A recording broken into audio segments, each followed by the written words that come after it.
Ladies and gentlemen, if I could ask you to begin to take your seats, please. We're going to start this session on time, not least because I get into a lot of trouble with my bosses if we're not out of here on time, so that they can rearrange the decks for the second session.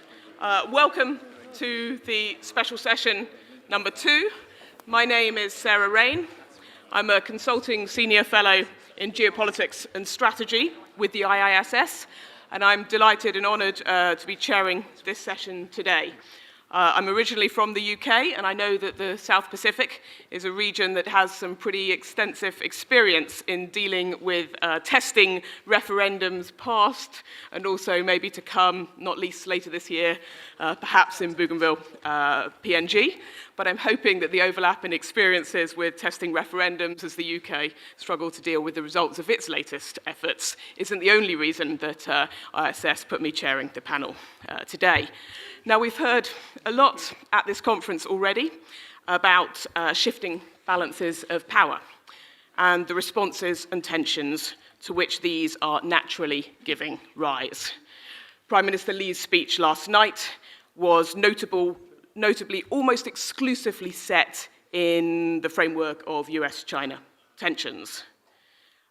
This special session, which focuses on the South Pacific, is very keen to recognize the agency and interests of the South Pacific Islands themselves.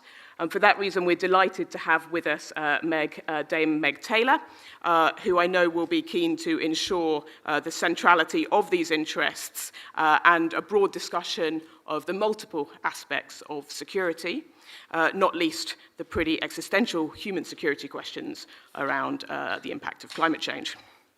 But I would like also for this session to address the shifting geopolitical backdrop that is helping to inform and shape the rise in engagements and in international interest in the Pacific Islands that we have been seeing as China increases its role in the Pacific as it seeks to shore up supplies of energy, fisheries, other resources, as it develops strategic infrastructure in the Pacific and looks to increase its support in international forums. The lexicon across the region varies. Call it a reset, a Pacific pivot, a step up.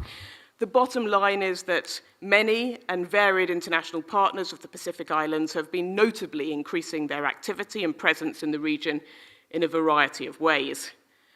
And that brings obvious opportunities for the Pacific Islands, but perhaps also some challenges, and we want to talk about both sides of that coin. So to start us off for what is the second on-the-record session, each of our distinguished panelists are going to be offering introductory comments of about 5 minutes or so, which should leave us a good hour for further discussions.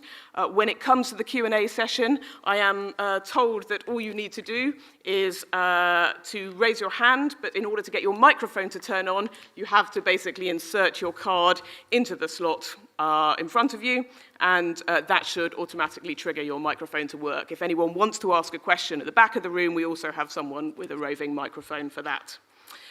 So first in line, I would like to turn to Admiral Davidson, a native of Missouri, US, with a long and distinguished career as a surface warfare officer, who has, since May of last year, served as the commander of the US Indo-Pacific Command, leading more than 375,000 military and civilian personnel, and responsible for all military activities in an area that spans 14 time zones and covers more than 50% of the world's population. Admiral, I know that you've been personally very engaged in this region since your appointment, so I look forward to hearing your comments. Thank you very much, Sarah. Thank you for moderating the session today as well. And let me add also, I wanted to say thank you to IISS for hosting what is the first ever forum on the South Pacific as part of the Shangri-La Dialogue. I'm very glad to see it. As Sarah mentioned, I took command of U.S. Indo-Pacific Command a year and a day ago, as it turns out, and just hours before I came to Shangri-La last year. Since then, I have made 4 trips within the Pacific Island chain itself to listen to the concerns of their governments and people, to help better understand and address the challenges that I was hearing about, both through my authority as the U.S. Indo-Pacific Command commander, but also through my own dialogue across the whole of the U.S. government, both within the executive branch and with Congress as well. And I can tell you those conversations are very robust. Through these visits, I saw firsthand how our cooperative actions across the region could help secure the Blue Pacific continent. One of my first initiatives after taking command, and my first visit actually, was to quickly expand my headquarters understanding in the region beyond the very close association that we've long had with the freely associated states, Palau, the Federated States of Micronesia, and the Republic of the Marshall Islands, of course, as well as the U.S. territories, including Guam, American Samoa, CNMI, and to look and lift our eyes to include the whole of the Pacific Island chain.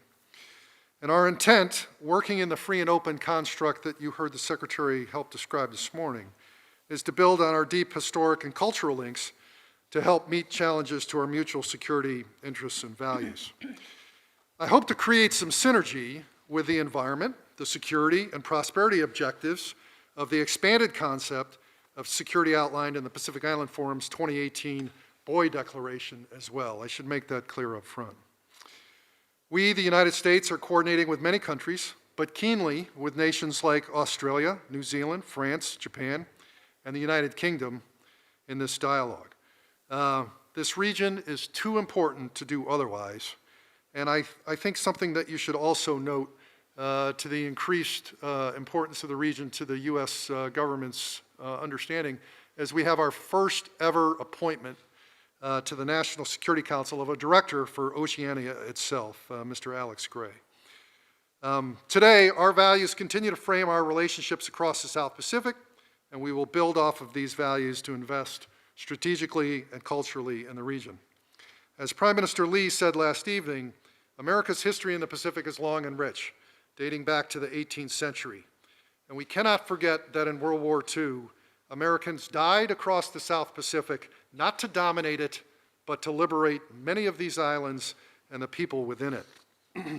So let me tell you a little bit about the concerns highlighted to me on my travels that we are helping to address. First, illegal, unreported, and unregulated fishing is stripping the Blue Pacific of its economic livelihood and is a significant ecological and security threat. In response, the United States Navy and Coast Guard are increasing their presence in the region, and our Coast Guard is working deeply with the Pacific Islands Forum Fisheries Agency. We will soon have 13 shipwrighter agreements with countries to help close maritime law enforcement gaps, build maritime law enforcement capacity, and improve our cooperation and interoperability. America has expanded its maritime security initiative to the South Pacific as well. This is a proven program to improve patrol craft and increase intelligence gathering, train our partners, and share information to support sovereign enforcement of exclusive economic zones. I'm quite grateful for Australia and Japan's contributions there as well. Secondly, environmental degradation, human and narcotics trafficking, healthcare availability and its timeliness of response, and the threat of natural disasters all present a significant security challenge to the region. Regional leaders described the effects of climate change to me quite robustly and literally. I've had the privilege to meet with many of the political leadership that is about my age, and they can describe for you the changes in the environment due to climate change with their own eyes. And they describe it as an existential threat to everything from fresh water availability to livable land and what that might mean for their futures.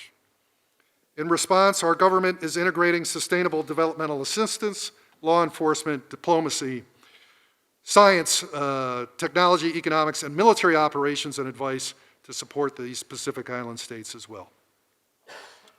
In my own headquarters, under my own purview, beginning this month, our Asia Pacific Center for Security Studies is supporting Pacific Island Forum members in developing national security strategies to help address these challenges. Indo-PACOM is also building humanitarian assistance and disaster relief capacity across the region. We have a Center for Excellence in Disaster Management, provides training for civilian and military personnel, which is trainable both in Hawaii and exportable across the region. This center has a vast reservoir of expertise and learning and experience and can apply lessons learned from our own experiences in assistance in disasters as wide as Bangladesh several years ago, the earthquake in Nepal, as well as our quite lengthy support to the islands of Tinian and Saipan in the wake of a 500-year storm just last year. In other security initiatives we have ongoing as well, we will partner with Australia on construction projects in Papua New Guinea, Vanuatu, and Fiji. We have expanded Army National Guard state partnership programs now to Tonga and Fiji within the last year. In the last year and over the course of the next year as well, we are adding defense attachés in the region to include Papua New Guinea, the Federated States of Micronesia, and we will soon add an attaché, an assistant attaché, an attaché in the Marshall Islands, and augment our Fiji attaché with an assistant as well. I was also very pleased to promise Palau that we would support security assessments, which we have already begun as Palau prepares for our Ocean 2020 conference next year. The third challenge. The relatively low levels of economic development in the region require a holistic investment and development approach that is transportable and sustainable. In response, multiple U.S. agencies are working to highlight business opportunities to private investors, catalyze the conditions that leverage market forces, and coordinate aid delivery to achieve long-lasting results. In 2018, Secretary Pompeo announced multiple new initiatives to support foundational industries of the future.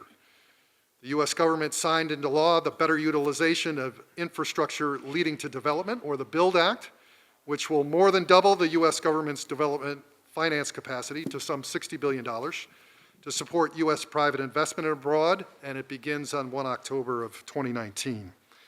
Additionally, there are more than 50 development aid donors in the region, and these donors are working hard to make sure their projects answer the short and long-term needs of the South Pacific. In conclusion, I can unequivocally state that whether you consider my visits to the region, those of cabinet members in Congress here to the Shangri-La dialogue alone, or the recent Washington engagements of the heads of the freely associated states with our country's leadership, including the President just last week, first ever, we recognize our shared priorities. And America is absolutely committed to collaborating on the effective solutions in response to the challenges, some of which I enumerated earlier. Indeed, across the South Pacific, we are engaged. So thank you, Sarah, for moderating the panel again. Thank you, fellow panelists, and I look forward to hearing the rest of the panel's thoughts as well as your questions. Thank you very much. Thank you, Admiral, for that opening that reminds us that security in the region is not just an issue of military security, but also about facing up to the enormous and persistent economic, environmental, societal challenges, some of which you touched on, and a theme which I'm sure our next speaker will be very keen to explore further. Dame Meg Taylor, a national of Papua New Guinea with a long and distinguished career of service prior to this appointment. I know that one of your big themes has been asserting Pacific Island responsibility and control. The theme of your 49th Pacific Island Forum's leaders meeting last year was building a strong Pacific, our people, our islands, our will. We look forward to learning a little more about the substance of our will and your thoughts on what it's like to be at the epicenter, if you like, of all of this renewed excitement and engagement, and how the our will bit of the equation is working out and can be best protected going forward. Thank you, Sarah. First of all, let me thank IISS for the opportunity to be on this panel. But I also want to acknowledge my fellow panelists, Australia, a forum member, and of course the United States and France, who are dialogue partners to the Pacific Island Forum.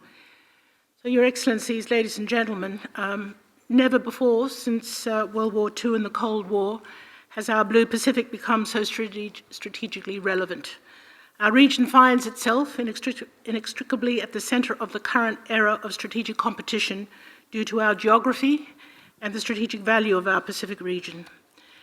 As a result, we are witnessing an increased intensity of interest in the region.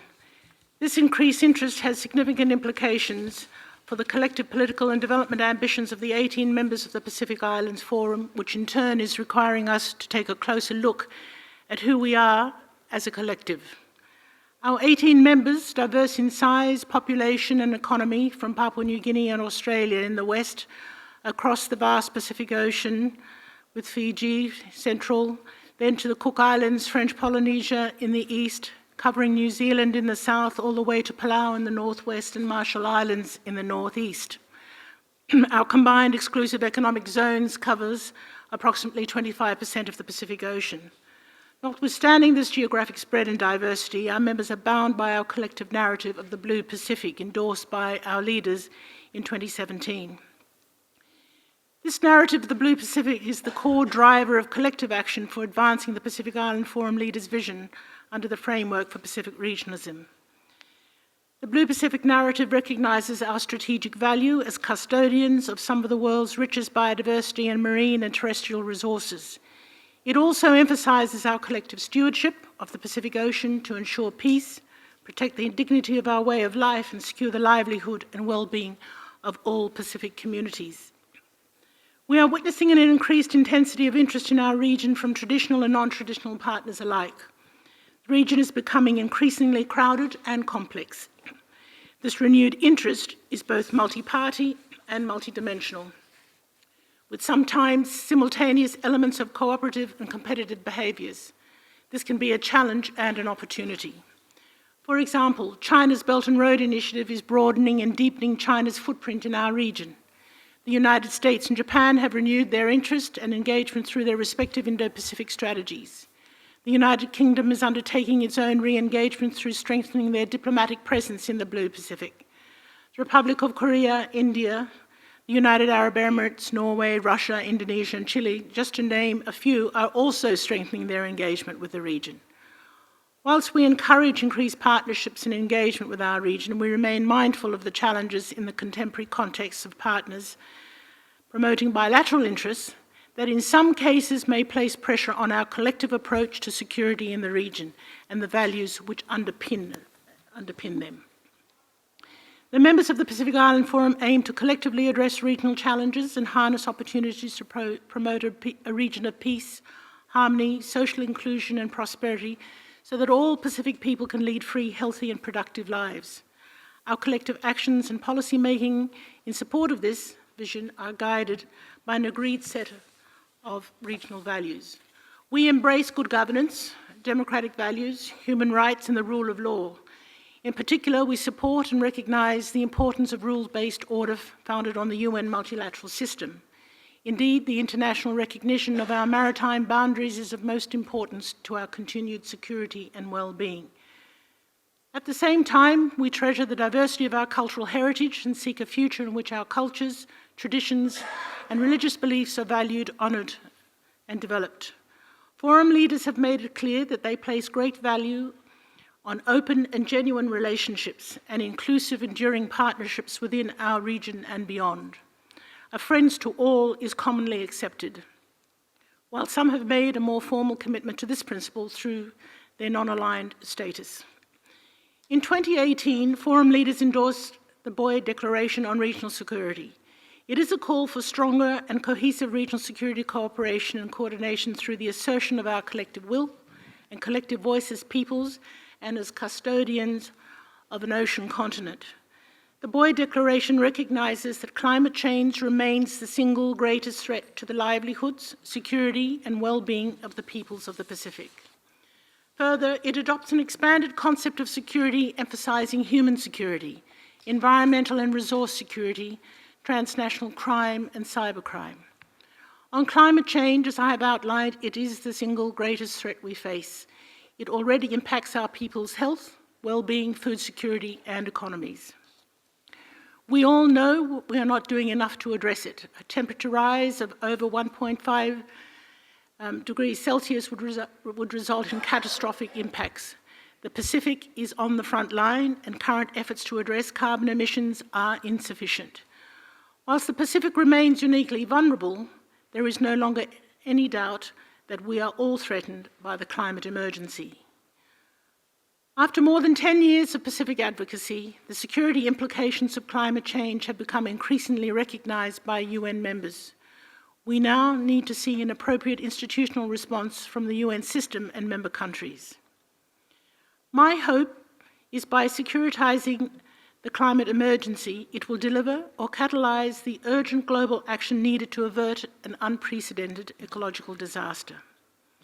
Moreover, our expanded concept of security recognises the intended threats posed by climate change, the increased frequency of weather-related natural disasters, geological-related disasters, and the increasing incidences and infiltration of transnational criminal activity across the region will require a more collaborative and coordinated approach to address challenges to our collective security. In conclusion, since the Pacific Island Forum inception in 1971, our members have developed a unique voice. It is important this voice is shared as part of the strategic conversations on issues which impact our region both here today and ongoing. Despite the fact that we are stewards of one of the greatest strategic regions in the world, a region that is currently of great interest, it is surprising that we are often left out of conversations about geostrategic matters concerning the Pacific. The Shangri-La Dialogue provides the platform for the Pacific to be involved in these important discussions, shaping the international security agenda by conversing with participants on contemporary international security issues. Partners will come and go in the Pacific. However, we, the people of that region, will remain. This is our place, this is our home, and we are therefore driven by the need to secure our place and the future of our ocean continent.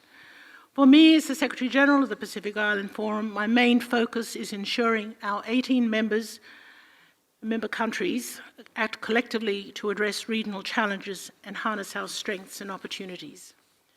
We place great value on open and genuine relationships and inclusive, enduring partnerships to help drive our security priorities.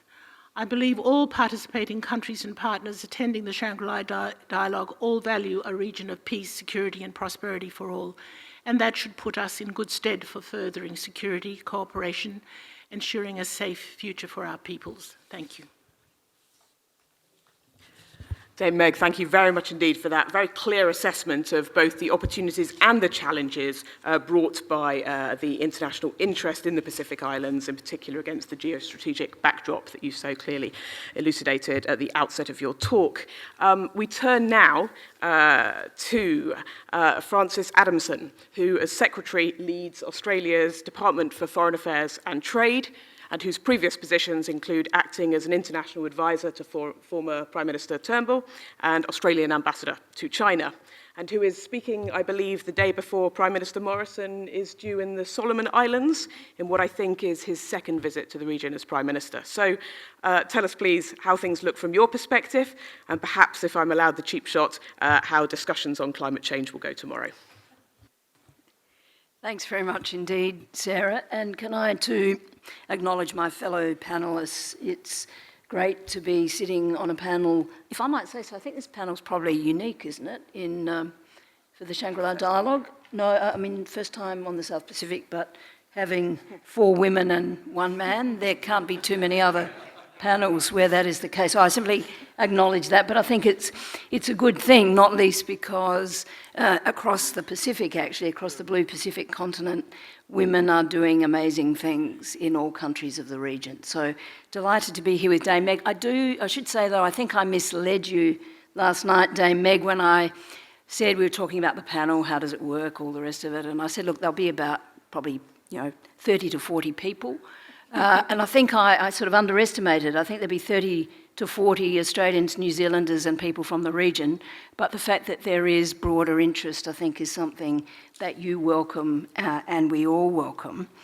Of course, Admiral Davidson already is a friend. He and his combatant commanders are regularly in Canberra, and we're regularly in Honolulu too. So we've had a number of chances to have deeper discussions. Can I also just say, for historical context, I've been a diplomat for just over 30 years.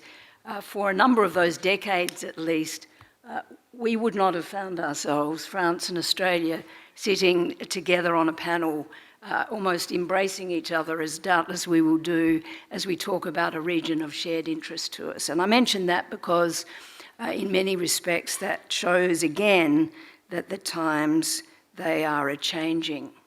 If I could pick up on Dame Meg's point about the voice of the Pacific, and I was struck as you were speaking, Dame Meg, I was reflecting really on the APEC Economic Leaders meeting that Papua New Guinea hosted in November last year, when then Prime Minister O'Neill invited all of the PIF leaders to join him in discussion with APEC leaders, some of the world's largest economies and some of the smallest ones. I had the privilege of being in that room, and when the Pacific Island leaders spoke, you could have heard a pin drop actually, when leaders described, Prime Minister Tuilepa of Samoa described the particular challenges which you have again today facing the Pacific. I think it's something that we should do more of and we should encourage more of, and I want you please to think of Australia as a close ally as you try to do that. Australia has an abiding interest in the security, prosperity and sovereignty of the South Pacific. This region is our home and our future is deeply entwined with that of our Pacific partners. Despite what some in the media like to suggest, and there's been more of it this week as Australians will know, Australia does not, does not see our region through the narrow lens of strategic competition. Instead, as Dame Meg has said, our approach should be driven by the well-being of our Blue Pacific continent and its peoples. Australia's engagement with our Pacific partners is long-standing and enduring, underpinned by deep personal, historical and cultural ties. Many of the personal ties actually are of a sporting nature, both very strong rivalry but great friendship. And we're committed to tackling the multifaceted challenges facing our region, upholding Pacific sovereignty and international rules, guided by the Boy Declaration on Regional Security, which Dame Meg mentioned. We and many others are indeed stepping up our efforts in the Pacific in recognition of the particular challenges facing the region and in response to the needs identified by Pacific leaders and communities. I want to be very clear about that. Australia's Pacific Step Up, that's what we call it, is very much guided by what Pacific leaders have told us and Pacific communities have told us that they would like us to do. We had a record aid spend, or we will have this year, 1920 financial year, of $1.4 billion. And the establishment of the Office of the Pacific in my department at the beginning of this year, headed by Ewan MacDonald, previously our High Commissioner in Wellington, is designed to enhance coordination of Australian government engagement with our Pacific partners. But Ewan spends 50% of his time in the region. For those of you who know the Pacific, for those of you who've landed in it and not just flown over it, it's a huge area.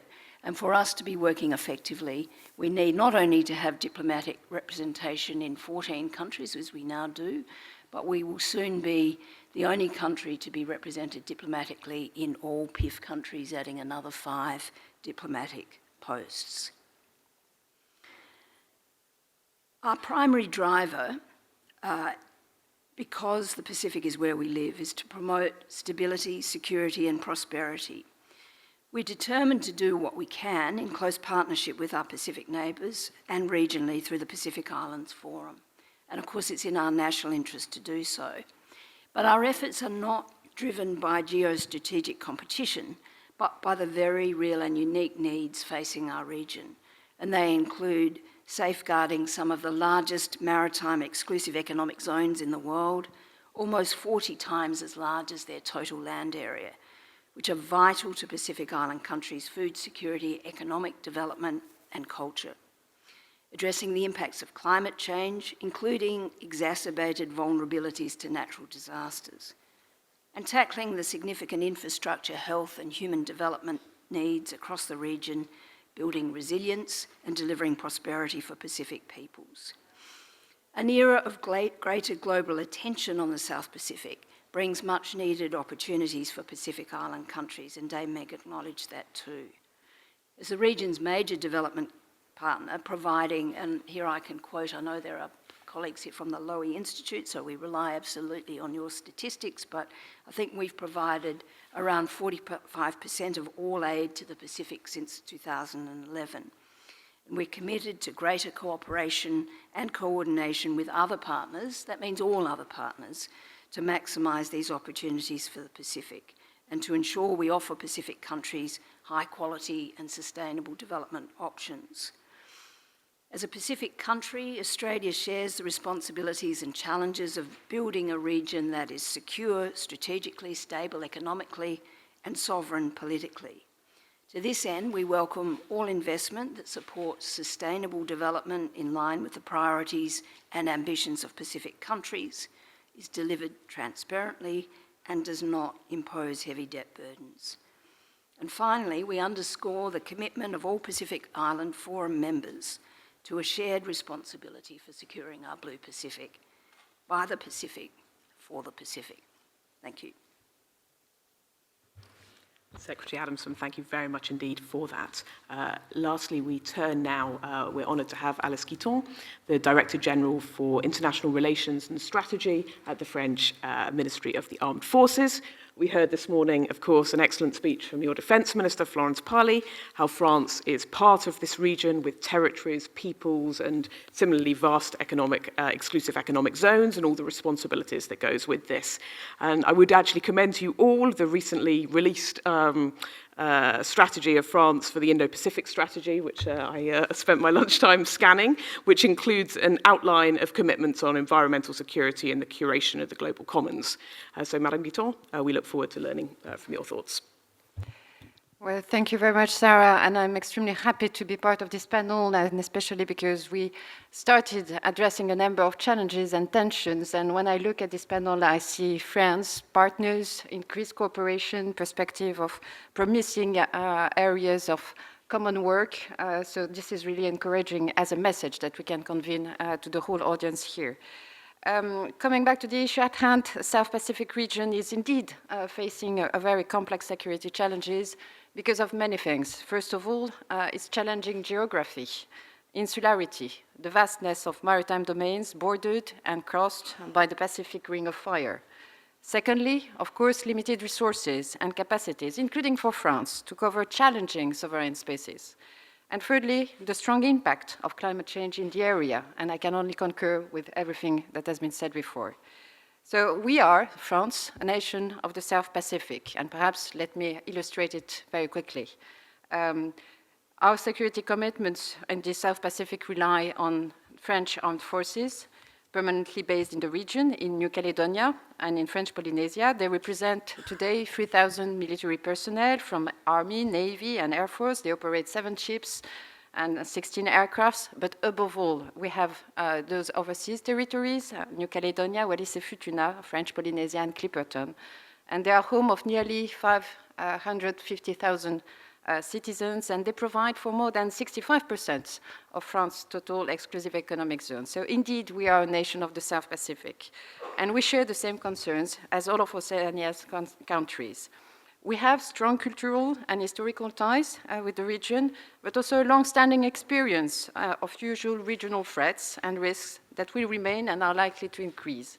And let me perhaps comment a little bit on those challenges. First of all, it has been mentioned, illegal, unreported, and unregulated fishing, threatening regional food security. It is likely, unfortunately, to increase as the resource is depleting, demand increases, and prices are rising. This leads to an increased incentive for illegal, unreported, and unregulated fishing, supported by a logistic chain, both on shore and offshore, and that is getting more and more sophisticated every day. Secondly, of course, the challenge of illegal trafficking at sea that could also thrive, especially drug trade from Latin America to Australia, New Zealand, and Asia, where demand is rising. Thirdly, natural disasters, mentioned again. They are putting at risk the resilience of communities and pressure on affected states' capacity to respond. So as mentioned, climate change in the region is a major concern, and it has many security impacts. By itself, as islands will disappear because of sea level rise, or by amplifying threats and risks previously described. So as it was stressed previously by the Secretary General of the Pacific Island Forum, I think the declaration adopted in 2018, the Bow Declaration, is a very important one. It underlines the fact that climate change is really the single greatest threat to the region. And France acknowledges and salutes the vision declined in it and has the will to continue to commit to address climate change both internationally and regionally. As an example, France proposed in 2017 within the South Pacific Defense Ministers meeting to lead with our partners in that forum a precursory study on the impact of climate change on security and defense in the South Pacific by 2030. It was released last month. If you haven't had a chance to take a peek, I can highlight the key features of that study. First of all, it's focused, of course, on how military operations can help addressing those challenges. And in that respect, different elements. First of all, the vulnerability of critical infrastructure, key enablers for military operations. Secondly, the humanitarian challenges, as severe climate stressors will lead to increased demand on regional defense forces for humanitarian assistance and disaster relief.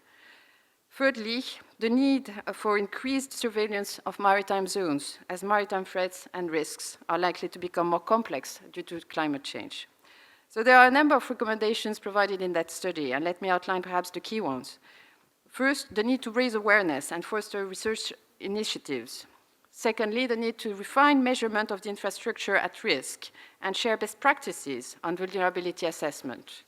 Also, there is a need to enhance natural disasters detection and monitoring through innovative early warning systems. It is also important to sustain preparedness and command chain effectiveness in humanitarian assistance and disaster relief operation. Of course, all these efforts require increased, deepened civil-military cooperation and the need to provide adequate training as well. All in all, we also need improved maritime surveillance capacities and to promote national and global integrated approaches. So climate change is an issue we cannot resolve by ourselves, but that we should together mitigate, anticipate, and adapt to. And in this purpose, France values and deeply appreciates the ongoing momentum built with strongly engaged and like-minded countries, partners on this challenge in the region following France, COP21, Fiji, COP23, and the coming Chile COP25 presidencies. But as suggested in the title of the session, the South Pacific is also becoming a space where strategic competition between outer powers is expanding. Competition should not be a taboo at all. And in fact, it can have very positive outcomes and benefits for recipients. Competition can lead to both qualitative and quantitative upgrades and therefore step up development in the region.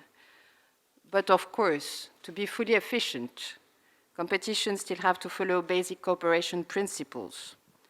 First of all, addressing Pacific Island countries' needs. Secondly, being supported by full transparency and being developed on the basis of trust and reciprocity. Mutual consent should be the key. Non-interference and, of course, respect for sovereignty and integrity. If these principles are not fulfilled, strategic competition could weaken regional security and stability, while South Pacific nations and territories are and have to be fully mobilized and united to address existing threats and risks that are far beyond the military or defense dimension. So as described, the regional complexity, threats and risks are a call for cooperation, a vivid call for cooperation. It is key considering South Pacific nations and territories' limited capacities to cover immense and challenging sovereign spaces. And obviously I include France as far as as we have only a small part of our maritime assets positioned in the region, so we need to cooperate together to try to create synergies. But apart from protecting our sovereign spaces, we also contribute directly to the stability of the region, and we will do more in the future, and that's a key element of our defense strategy you were referring to, through bilateral and multilateral engagements. So the South Pacific Defense Ministers meeting, other specialized meetings and fora are valuable enablers to shape and implement what could be a regional, robust defense and security architecture that is needed, following visions and priorities established by the countries themselves, the countries of the region. France especially values its defense relationship with Fiji, Papua New Guinea, and Tonga, appreciating the mutual benefit of common training and multinational operations, in particular in the field of humanitarian and disaster relief.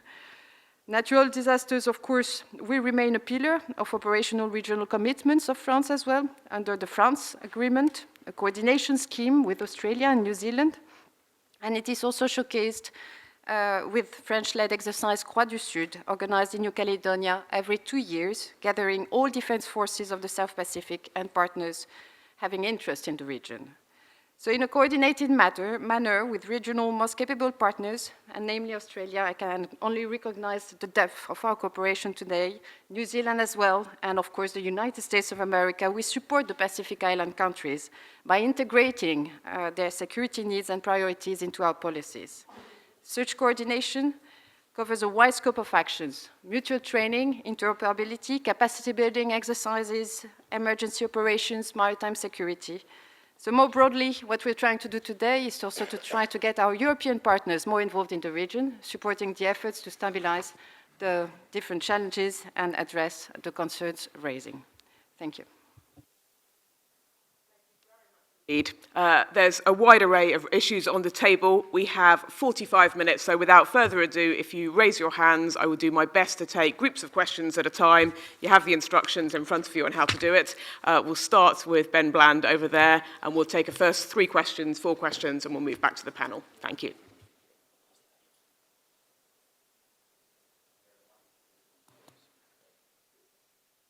You get someone with a roving mic, please. Thank you very much.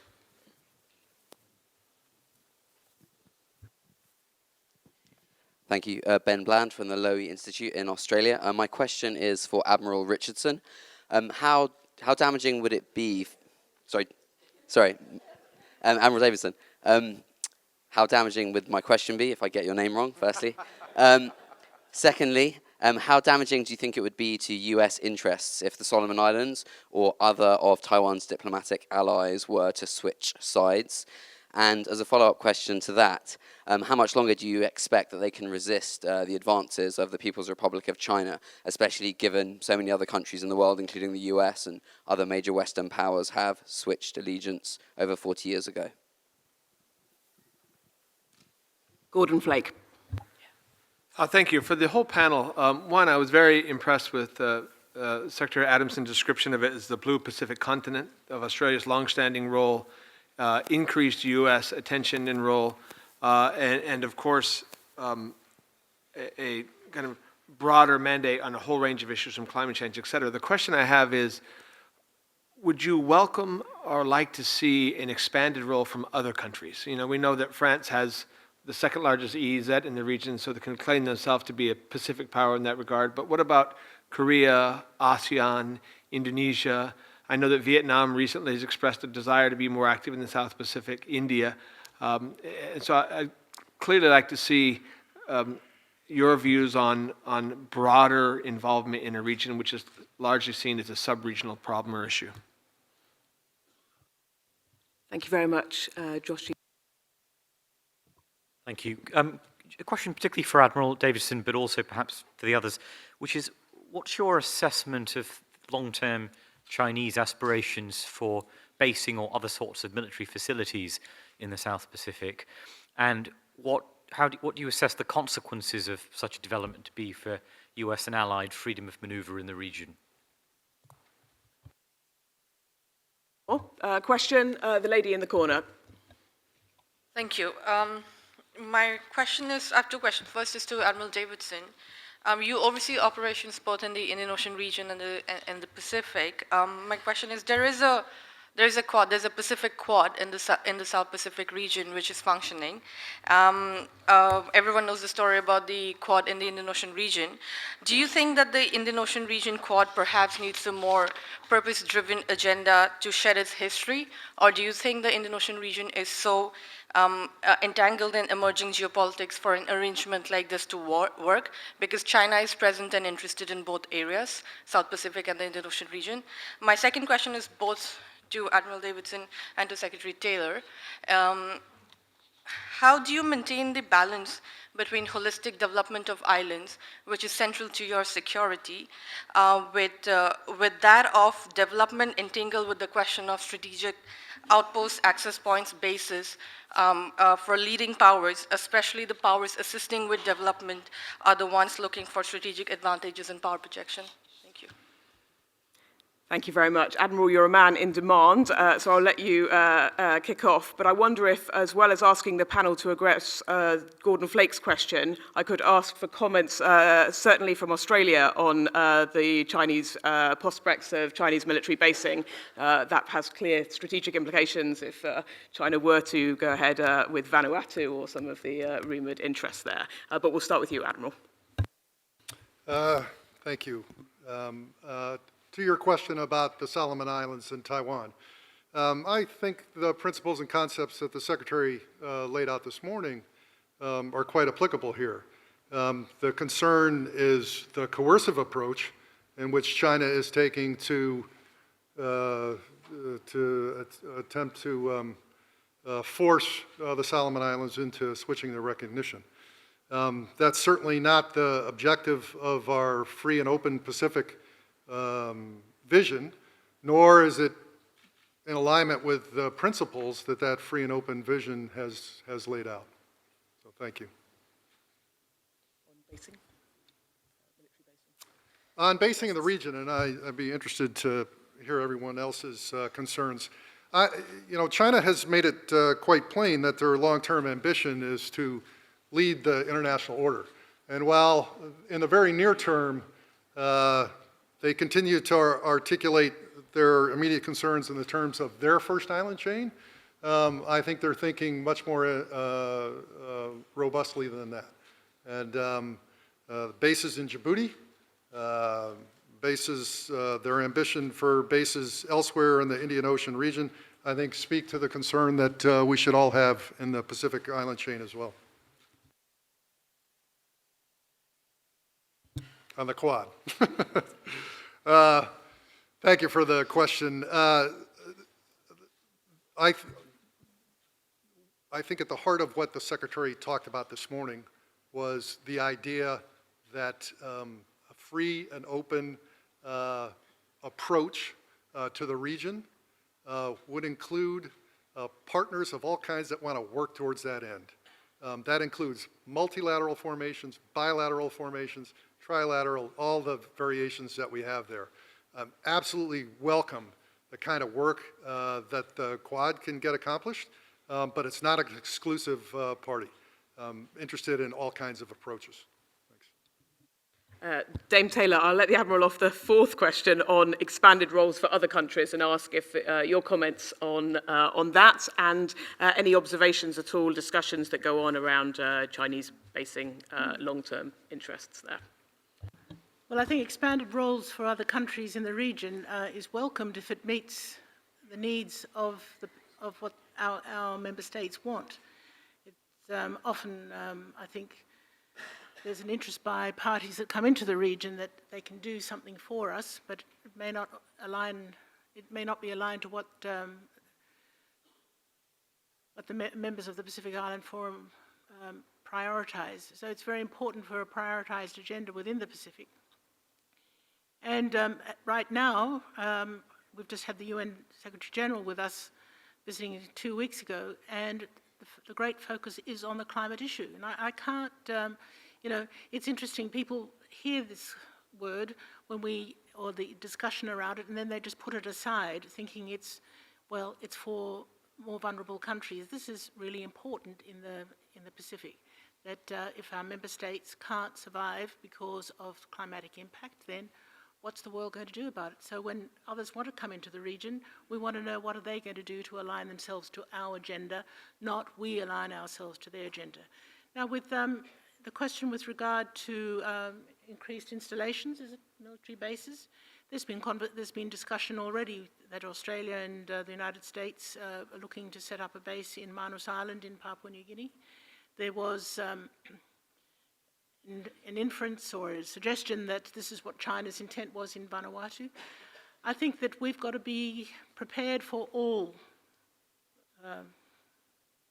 possibilities. China has a very strong relationship with many of our countries in the region, and a valued relationship where they have invested a lot, and it's encouraged by the countries themselves. Now, it's not the role of the Secretariat to say you can do this or you can't do this. The sovereign decision of a country is very important, and those decisions will be made by governments. If I could just perhaps pick up on a point just made by Dame Meg, and then I'll come to the broader one. I need to be very clear that the government of Papua New Guinea has invited Australia and the United States to assist it to develop the Lombrum Naval Facility. This is most definitely not going to be an Australian naval base or a US naval base. Papua New Guinea needs assistance to help develop it, and we have undertaken to provide that. When it comes to the broader, I think the question was, what is the long-term assessment of China's aspirations for basing? And I wondered if it was permissible, Chair, to ask that question of Senior Colonel Zhao, who is probably best placed to answer it. We can speculate, but I'm sure he can give us a definitive answer. Before I hand the microphone to him, if it's permissible to do that, I would though say, the Australian government has made it very clear that any foreign base in our region would not be welcome. We would strongly indeed oppose such a development,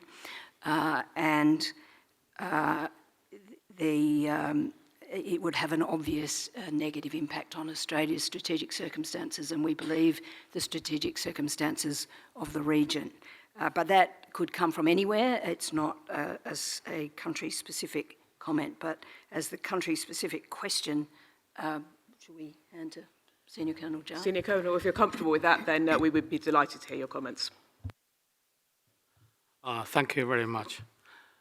I think everybody knows China has only one overseas military base, that is in Djibouti. That is a joint logistics support base. So in Pacific, in Southern Pacific, there is no base. So I don't know why people talk so much about China's overseas base. I know the US has a lot of bases, and the other countries have bases.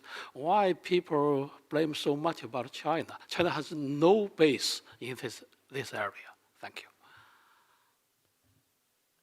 Of course, recently, 3 days ago, President Xi was in Vanuatu, noting similar that there was no interest in spheres of influence. I wonder if it's okay to ask you, the reverse is also interesting, isn't it, in terms of whether is there any Chinese money backing the protests that are going on in the North Marianas Islands at the moment to try and get the US military to stop training exercises there?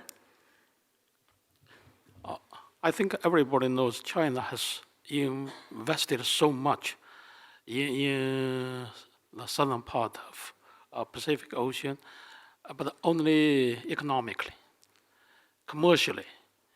I think China has done a lot for the interests of countries in this region. And I think it is good for the people in this region, for the countries in the region, and China want to have development of every country in this region. It should be welcomed.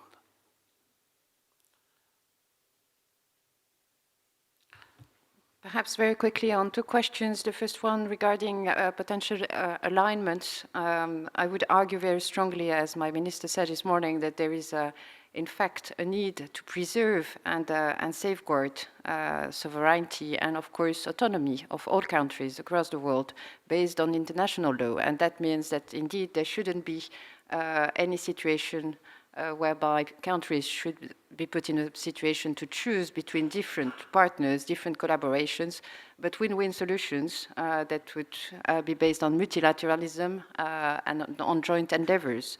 But that has to go with the respect of a number of rules I recalled earlier. Secondly, about involvement of other partners, of course, there are the partners of the region, but I believe today there is certainly a chance to get more European countries interested in what is happening in the whole Indo-Pacific region. And one illustration of that fact. Now there is a growing awareness of the challenges posed in the region, and we are proud to have on board our carrier strike group, countries like Denmark, Italy, Portugal, and the United Kingdom, and of course the United States and Australia. But there is a growing appetite to embark on those exercises and to participate. Thank you. Any more questions? Ron Mark, New Zealand. Look, being a Pacific Island nation ourselves and very proud member of the Pacific Island Forum, privileged to have been party to some quality discussion at the South Pacific Defence Ministers meeting in Nandi just a couple of weeks ago, where climate change was discussed, and I'm very pleased to say that it, just as on the back of my department, my defence, Ministry of Defence, releasing its report, The Climate Crisis, which identifies climate change as the #1 threat facing the Pacific, indeed facing the world. It does seem sometimes when we hear the conversation about strategic competition in the Pacific and the vying, the jostling and the positioning that is occurring, that people are missing the greatest threat that is affecting Pacific Island nations. That, as Dame Meg has said, the conversation is there, but then tends to get put aside. I'm not sure if people realise the impact on the Pacific Islands of what we are facing and about to face. France does, I know. We have very similar reports. My question really to the panel is, do you truly comprehend the size and the scale of what the Pacific Islands are facing, and what collectively should we all be doing about that?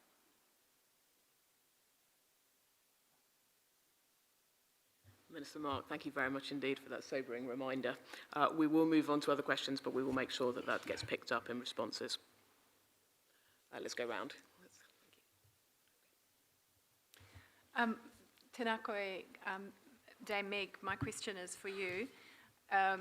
I agree with you that climate change is definitely a issue of great concern in the Pacific, but so is external debt.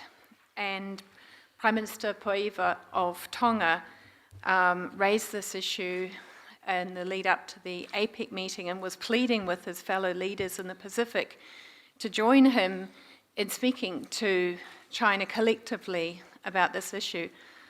I wonder if you could speak to that, please.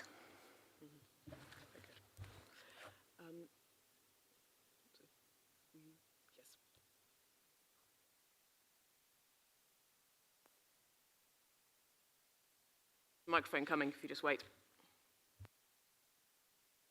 Yep. Nicholas Ibanez from Chile. The panel is about strategic interests and competition in the South Pacific. Well, in the Shangri-La dialogue, it would be perfectly natural to be focusing on the western side of this area. My question to the panel is, for Eastern Pacific nations, like Chile, what role do you envision confronting these common strategic interests and challenges? We'll go back to the panel with that because there's some pretty meaty questions there, in particular on external debt and BRI. So let's just go along in the order. Dame Meg, would you like to say anything on climate change to echo Minister Mark's comments, external debt and how you discuss that within the Pacific Islands Forum and the role of Eastern Pacific nations? Thank you, Minister Mark, and I'd say to everybody, we've got to get our countries to start really taking seriously our carbon reduction. By 2030, if we go beyond 1.5, it's not just the Pacific that will go under. There's a lot of your own larger countries that will start to feel the impact. On debt, what I do know is that after the APEC meeting, I understand that the countries in the region that have a very strong relationship with China, it was discussed that they would not have to incur interest on any loans from China. So there are long-term loans with zero interest at the moment. Past debts have not been forgiven. I don't know I apologise. I don't know the intricacies of Tonga's dealings with China. There's not a lot of transparency around what the amounts are and what the debt is. However, in the Pacific, just generally, you've got multilateral institutions, World Bank, ADB. You've also got other donor partners through the European Union, as well as bilateral, that are very forthcoming with funding that is of low interest. With low interest rates, and that is very conducive for governments to borrow for infrastructure development, also for social services, and for investment in their own development projects. But I don't know what the debt situation is, particularly at the moment. We've been discussing this internally within the Secretariat, is to look at what the debt levels are. I know that the Lowy Institute, I think, is also looking at this. And by the middle of the year or the end of the year, we'd have much more to discuss as to just exactly where we are with China, but the debt from China. But the issue here is the transparency of that information. You have to be able to access that information from our own governments to know exactly what those levels of borrowings are.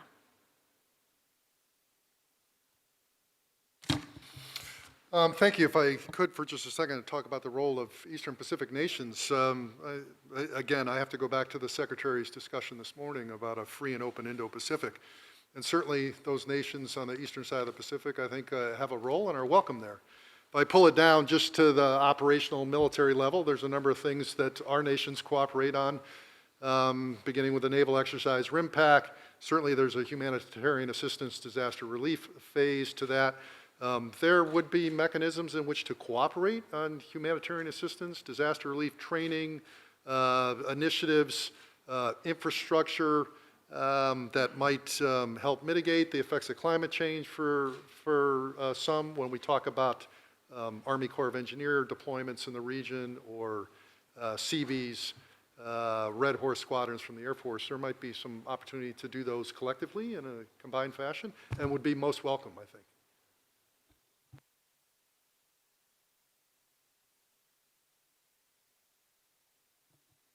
Thank you.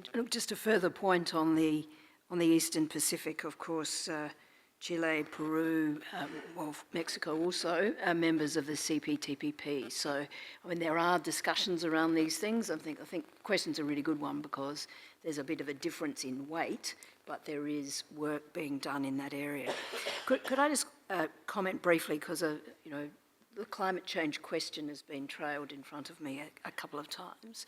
And I want to say, I mean, Australia absolutely hears what our Pacific neighbours tell us. We don't just hear it, we see it. We understand from the science it to be true. We know how urgent and threatening it is. And we do work actually very closely with the countries of the South Pacific in a range of ways, including our Environment Ambassador supporting Frank Bainimarama in his work on the COP, in a range of ways that go unnoticed and certainly will never make headlines. But Prime Minister Morrison's been very clear from day one of his prime ministership that he understands that he wants us to be working as closely as we can with the countries of the South Pacific. We will certainly meet our Paris commitments. We're on track to do that. We're very mindful also of our obligations to provide climate finance, and that's been done through a variety of ways. We're working at the moment, not yet completely nailed down, but supporting the PIF and Dame Meg to develop the proposed Pacific Resilience Facility that she's been championing. In our development cooperation partnerships, we give a lot of priority to trying to mainstream climate and disaster resilience, and we do that. We're in a now better position to do that with the creation of the Australian Infrastructure Financing Fund for the Pacific, and I expect that considerable amount of that funding will be directed in the ways that Minister Mark was referring to. So it's not it's going to be a long-term endeavour, and we will see very clearly the fruits of our efforts, and I suspect over time we will continue to need to redouble those.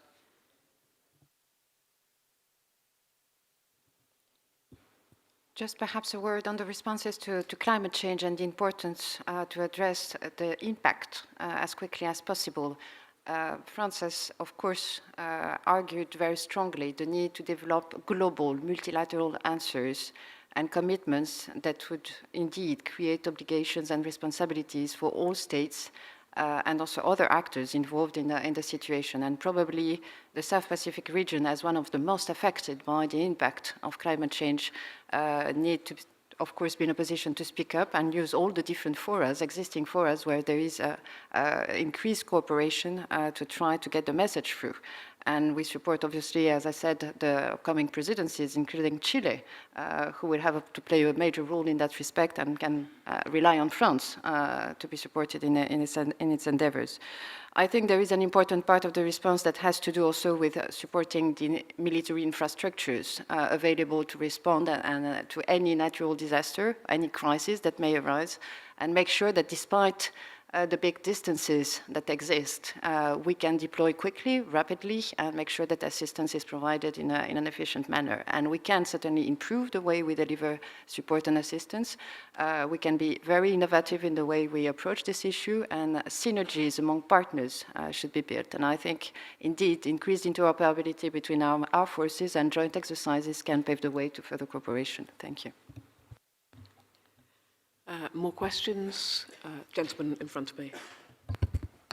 Thank you. I would like to raise the issue that Secretary Shanahan mentioned this morning, that is maritime domain awareness.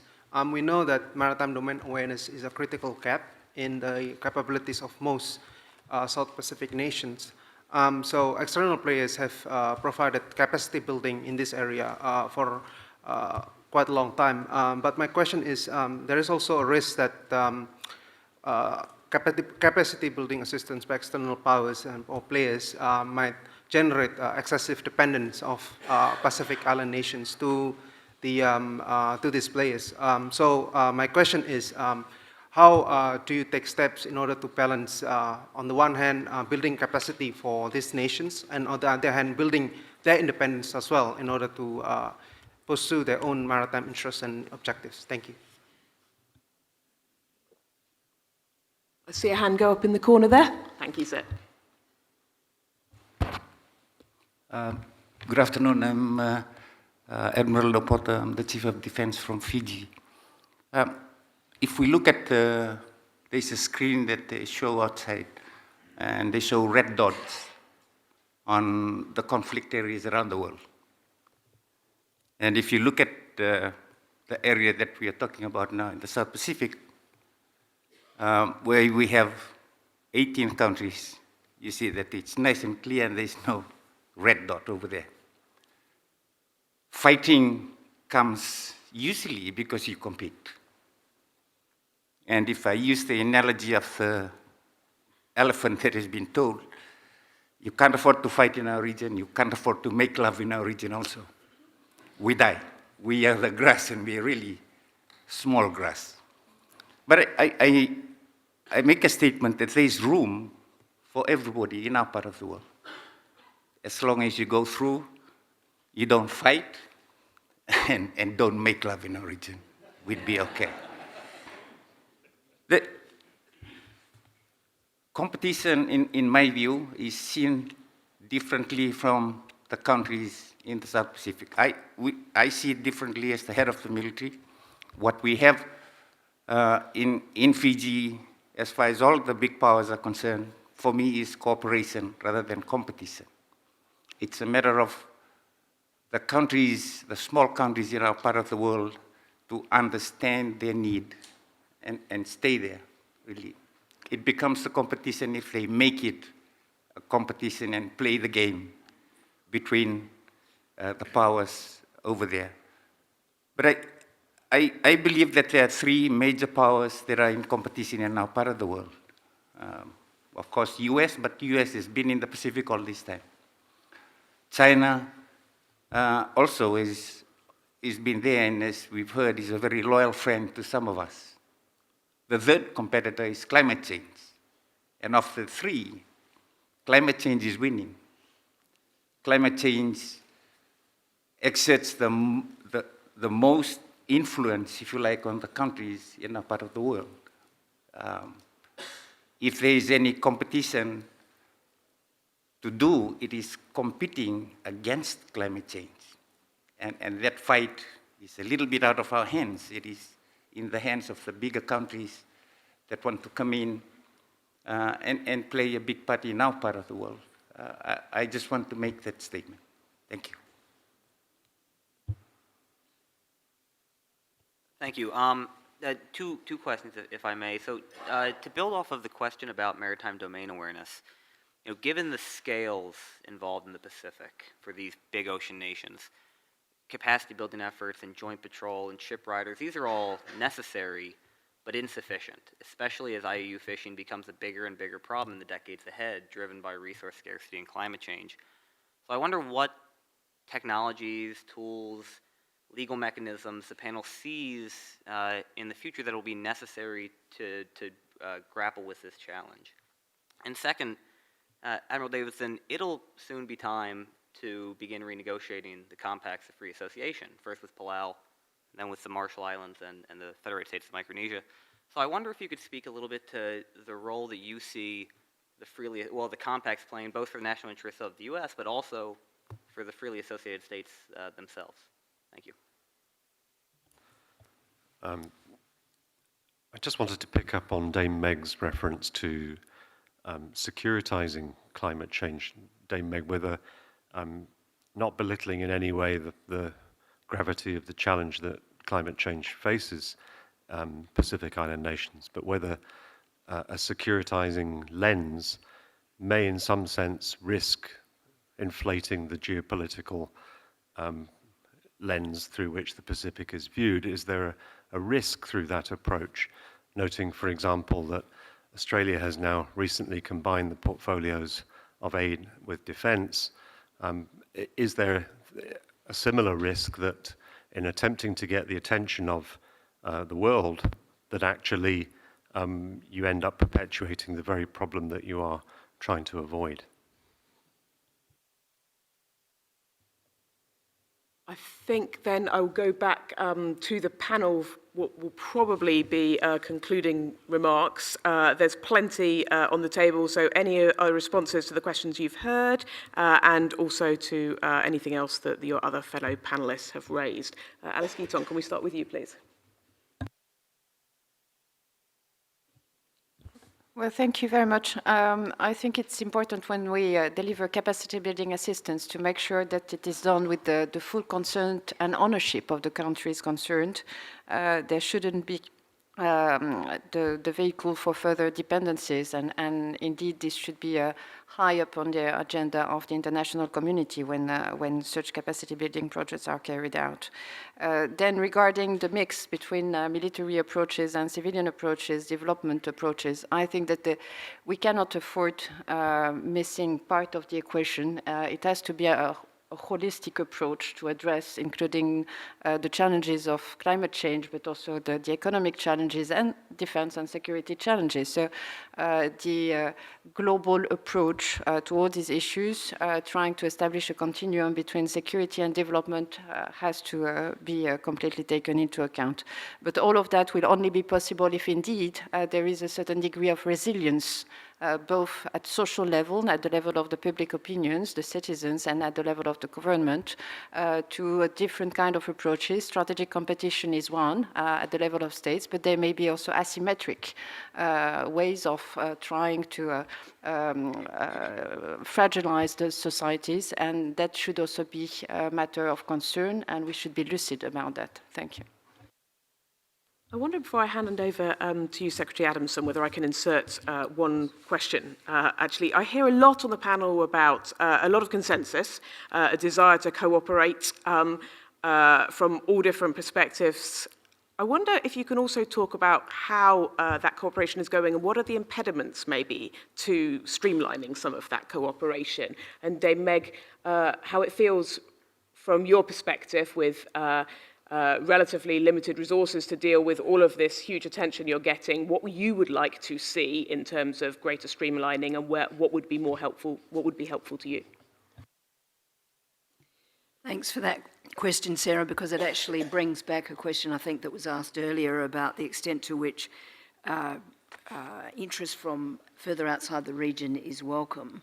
And really that's something Dame Meg's better placed to answer than I am, because it does have to do with, you know, some capacity to absorb. And if you have a large number of aid partners and all of them have exacting requirements from an accountability point of view, and you've got a small but quite capable apparatus to deal with all of that, what is the most effective way of bringing it all together? And I'm not sure that we've yet, or the conversation has really been had in ways that are going to produce the answer. But I think it's a logical thing for us to be discussing and working on now, because there is a wide range of interest, including from countries in Northern Europe interested in supporting sustainable fish stocks. From all over the world there is increasing interest, and I think that's going to have to be very carefully managed.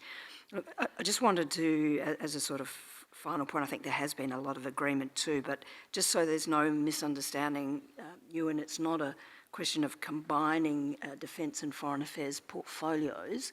What it is in relation to the Pacific Step Up is, of course, there's a people-to-people dimension, there's an economic dimension through the infrastructure financing facility for the Pacific and the Pacific Labour Scheme, and of course there's a security cooperation dimension. I mean, it's defence, policing, cyber security and others.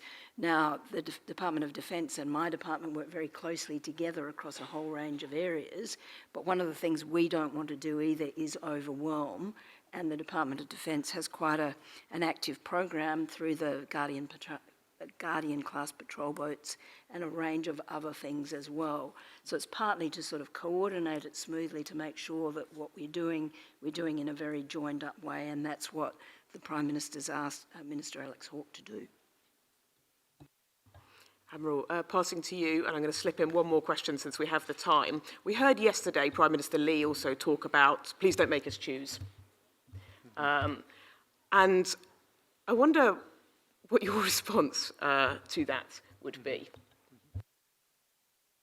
Well, immediately, Sarah, to your first question, again, I have to go back to the Secretary's speech this morning and the idea of a free and open Indo-Pacific, that the idea that free trade, free reciprocal trade, protection of intellectual property rights, open investments, seas and skies, that is the choice actually to be made.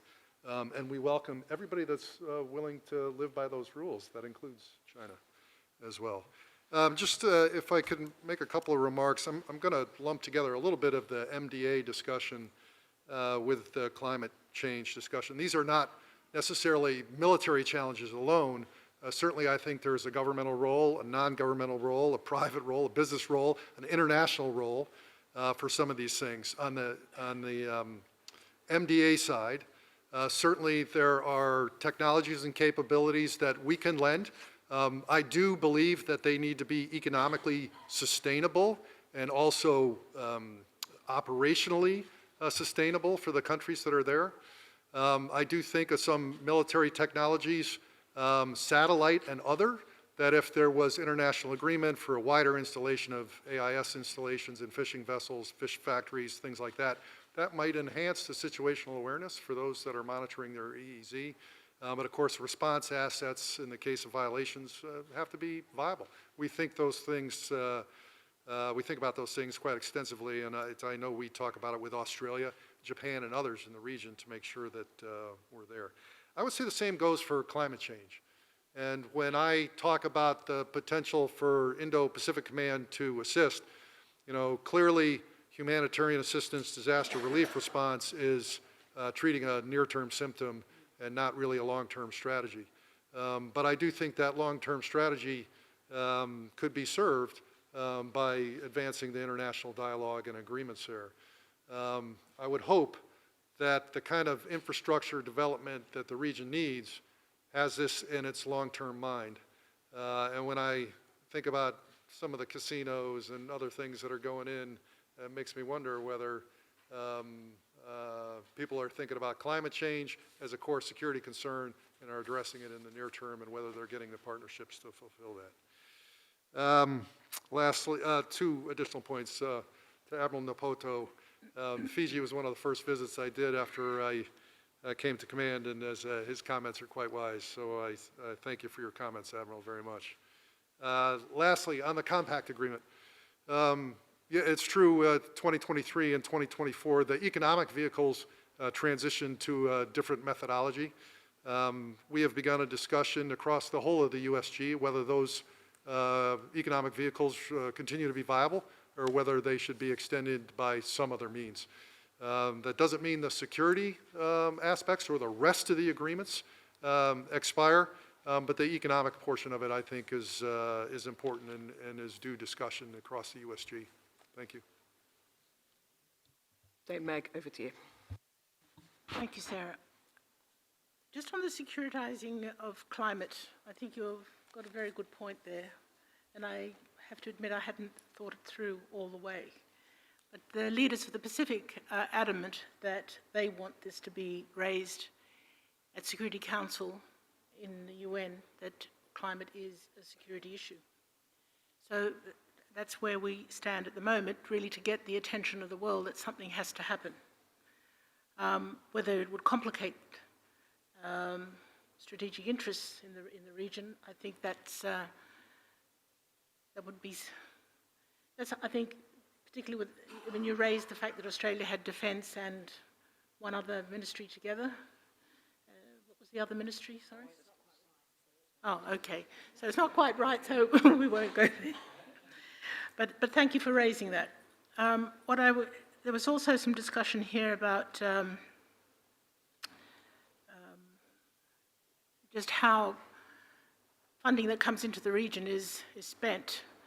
And it's really about, as I said before, it's the leaders of the Pacific make decisions.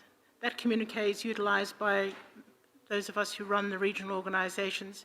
We look at if people want to come in or different countries want to come in and get interested or involved in the region, is to make sure that their interests are aligned with the Pacific interests and not driving their own agenda, whether they are smaller countries, whether they are larger countries. Just recently, we had the economic ministers meeting. It's the second time we had a round table of donors with the economic ministers. Very good conversation, particularly from all donors right across the board around supporting the Pacific in this work that Australia has been helping the Pacific Island Forum with, and that is to set up a Pacific Resilience Facility where we are looking after ourselves, looking at small-scale investments for preparedness, rather than thinking of infrastructure in a big fashion, looking at what is it that the community needs. Restructuring or rebuilding their community halls, their water facilities, alternate power facilities, so that when there is climatic impact, people are prepared for that impact and not waiting for everybody to come in to pour lots of money in and fly the flag. We're very grateful for that, but the Pacific has to be responsible for itself and to have resources to be able to do that. Projects that cost $50,000, $10,000, it can go a long way in a small community. It doesn't have to be in the millions of dollars for anything to have long-term impact. There was a question earlier about capacity building in the region and this dependency that emerges. Look, capacity is always going to be a big challenge for us in the region, but we've been talking about it for the last 30 years when every donor says we're going to invest in capacity. I've yet to see a really thorough investment in long-term capacity. But when it comes to the maritime boundary work that the Pacific community does with Australia on securing our maritime boundaries, this is essential. If we don't secure them, and between ourselves, we need to reach agreement on 48 treaties between all the Pacific countries. We've reached, I think it's 37 now. We still have some complicated ones that have to be negotiated, but the work has to be done. With the government of New Zealand recently, in a discussion we've been talking about work to be done on baselines, Because if the Pacific loses baselines, what will happen with climate impact? It means that we lose our territories. And then, what is it? I'm sure there's a lot of people who think, oh, great, they'll disappear, we'll grab that area. It's not going to happen because we're going to secure them. So the work has to be done to create a body of customary international law that we can then argue to have encompassed into UNCLOS so that we can secure our boundaries for the future. Our investments are not for now, our investments for our future generations. So these, I just wanted to say that these are some of the issues that are very important to us for the future. And it's, whether it's geopolitical, geostrategic, but the most important one now is what faces the Pacific is climate impact. Well, I'd like to thank the panellists all very much indeed for their insights, you all for your participation, Dame Meg for putting up with near Arctic conditions in here.